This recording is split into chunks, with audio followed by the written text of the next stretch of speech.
नाशिक शहरात वाढत्या chain snatching घटनांना मोठा आळा बसलाय। गुन्हे शाखा युनिट क्रमांक 2 उत्तर प्रदेशातील दोन्ही सराईत आरोपींना अटक करत तब्बल 11 गुन्ह्यांची उकल केली आहे।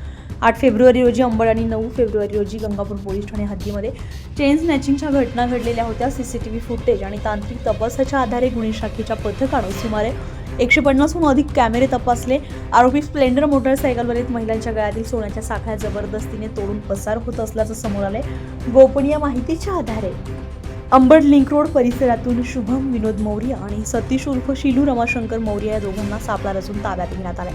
चौकशीमध्ये नाशिक पोलीस आयुक्तालयामध्ये हद्दीतील गंगापूर, इंदिरानगर, अंबड, सातपूर आणि सरकारवाडा पोलीस ठाण्यांमधील एकूण 11 गुन्ह्यांची उकल झाली आहे। आरोपींकडून 2 तुटलेल्या सोन्याच्या पोथी, चोरीच्या पैशातून घेतलेली मोटरसायकल आणि 2 महागडे मोबाईल असा एकूण 5,14,000 रुपयांचा मुद्देमाल जप्त करण्यात आलाय।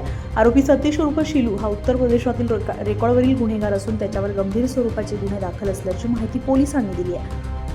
पोलीस आयुक्त संदीप कर्णी यांच्या मार्गदर्शनाखाली गुन्हे शाखा युनिट क्रमांक 2 ने ही कारवाई केली आहे। दोन्ही आरोपींना पुढील तपासासाठी अंबड पोलीस ठाण्यात सुपूर्द करण्यात आला आहे।